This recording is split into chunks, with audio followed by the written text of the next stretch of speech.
Assalamu alaikum, guys. So, good evening. How are you all? I hope you all are well. Welcome back to my class number 6. So, in today's class, we will learn what is bid ask price, what is SL, I mean stop loss, and what is TP, I mean take profit. And also, we will learn what is risk to reward and risk to ratio. আর মূল ক্লাসে যাওয়ার আগে আমি একটি বিষয় সবাইকে clear করতে চাই, সেটি হচ্ছে আপনারা প্রত্যেকে আমার প্রত্যেকটা ক্লাসের ইম্পর্টেন্ট জিনিসগুলো নিজের নোটবুকে নোট করে রাখবেন। এতে করে আপনারা খুব সহজেই ভুলে গেলে আপনারা সেটি আবার পুনরায় আপনার ব্রেইনে ঢুকাতে পারবেন। তো প্রত্যেকে একটি কলম এবং একটি নোটবুক নিয়ে বসে পড়ুন ইম্পর্টেন্ট জায়গাগুলো নোট করার জন্য।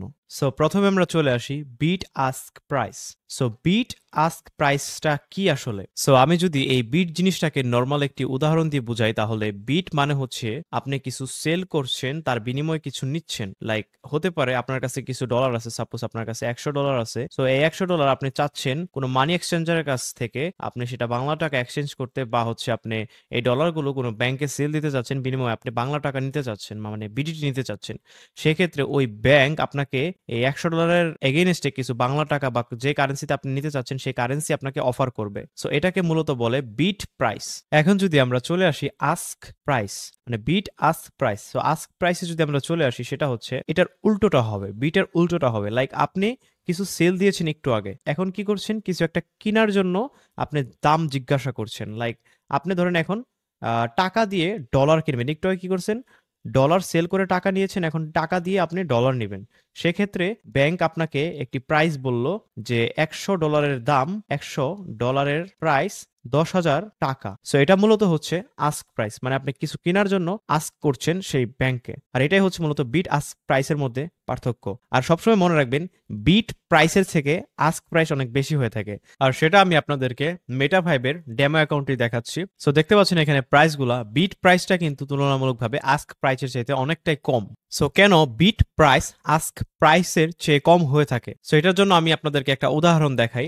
ধরেন এটি একটি দোকান, আর এটি হচ্ছেন আপনি। সো আপনার কাছে কিছু পণ্য রয়েছে সেল করার জন্য। তো আপনি দোকানে গিয়ে সেটি সেল করার জন্য দোকানদারকে অফার করলেন।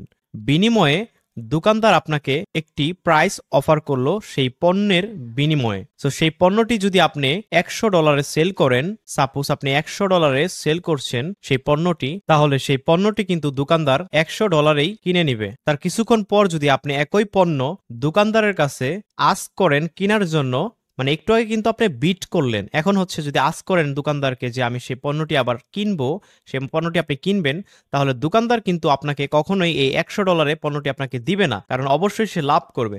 তো সেই ক্ষেত্রে দোকানদার আপনার কাছে সেটি সেল নাও দিতে পারে, বা যদি সেল দেয়ও তাহলে সে $110 সেল দিতে পারে, বা তারও বেশি দামে সে আপনার কাছে সেল দিতে পারে। এটা তার মুডের উপর ডিপেন্ড করবে। সো এখানে যে জিনিসটি ঘটলো, প্রথমে আপনি বিট, পরে কিন্তু আপনি আবার আস্ক করলেন কেনার জন্য। সো এটাই হচ্ছে মূলত বিট আস্ক প্রাইস। আর একইভাবে আপনি যখন মার্কেটে কিছু সেল করবেন, তখন বিট, তখন হচ্ছে আপনি যে দামে সেল করবেন একই দামে কিন্তু সেই পণ্যটি আপনি আবার কিনতে পারবেন না, তার চেয়ে কিছু বেশি টাকা দিয়ে কিনতে হবে। এখন আমি যদি আপনাকে সহজ ভাষায় বলি, তাহলে কোনো একটা জিনিস আপনি সেল করতে গিয়েছেন এবং সেটা $100 আপনি সেল করলেন, এবং সেই দোকানদার সেটি নিয়ে অন্য কারো কাছে $110 সেল করে দিল, বা আপনিও যদি সেই পণ্যটি পুনরায় কিনতে যান, তাহলে আপনার কাছ থেকে সে $110 রাখলো। এটাই হচ্ছে মূলত প্রথম যেটা ঘটলো সেটা বিট, এবং পরে যেটা ঘটলো সেটা হচ্ছে আস্ক।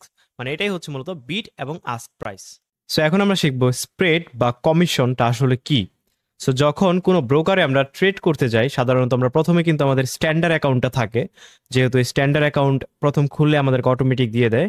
এরপর আছে প্রো অ্যাকাউন্ট, র স্প্রেড অ্যাকাউন্ট, জিরো অ্যাকাউন্ট, এরকম অনেক অ্যাকাউন্ট রয়েছে। সো আমরা যেহেতু প্রথমে স্ট্যান্ডার্ড অ্যাকাউন্টে ট্রেড করি, সো তখন দেখবেন যে আমরা যখন ডেমোতে দেখাচ্ছি, যখন আমি একটা ট্রেড নিতে যাচ্ছি, দেখতে পাচ্ছেন মার্কেটটা হচ্ছে এই পজিশনে আছে এখন। আমি যদি 1 মিনিটের চার্টে চলে যাই, তাহলে দেখতে পাচ্ছেন মার্কেটটা, আমি যদি এখানে একটা বাই শর্ট নিতে যাচ্ছি বা বাই করতে যাচ্ছি এখানে, সো দেখতে পাচ্ছেন মার্কেটটা কিন্তু এই পজিশনে আছে, কিন্তু আমি বাই শর্টটা যদি দিই তাহলে কিন্তু মার্কেটটা এইখানে পড়বে। সো দেখতে পাচ্ছেন মানে ট্রেডটা কিন্তু এইখানে পড়ছে, মানে আমার $1 আগে থেকে মাইনাস হয়ে গেছে। সো এই যে মূলত মানে $1টা মাইনাস হয়ে কেন ছিল প্রথমেই। আমি আরেকটা ট্রেড করে আপনাদেরকে দেখাই। আমি যদি এখানে 1 লটের একটা ট্রেড করি, দেখতে পাচ্ছেন অটোমেটিকলি এখানে $19 মাইনাস চলতেছে, মানে আমি ট্রেডটা করছি এই জায়গায়, কিন্তু পড়ছে যায় ট্রেডটা এই জায়গায়। সো এটা আসলে কেন হয় আমাদের সাথে? সো এটা মূলত লটের উপর ডিপেন্ড করে আমাদেরকে এক এক মার্কেটে এক এক রকম স্প্রেড দেয় ব্রোকার।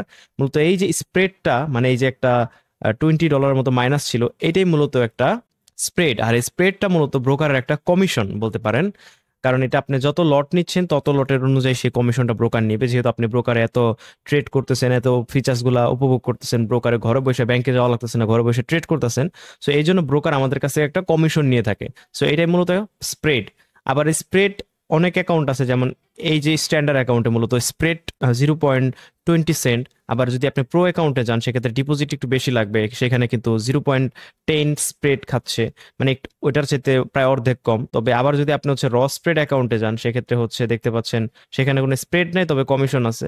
আবার যদি আপনি জিরো অ্যাকাউন্টে যান সেক্ষেত্রে হচ্ছে দেখতে পাচ্ছেন কোনো স্প্রেড নাই, মানে আপনি যদি জিরো অ্যাকাউন্টে সাধারণত ট্রেড করেন তাহলে যেখানে ট্রেডটা প্লেস করবেন ঠিক ওই জায়গাতেই হচ্ছে ট্রেডটা পড়বে।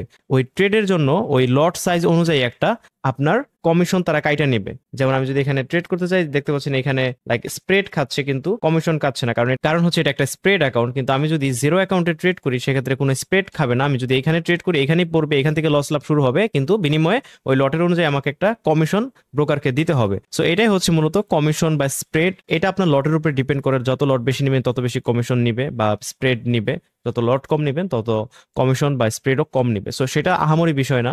সো আশা করি আপনার ব্রোকার কমিশন বা স্প্রেড সম্পর্কে মোটামুটি ধারণা হয়ে গেছে। সো এবার আমরা চলে যাব স্টপ লস কি, মানে এসএলটা আসলে কি।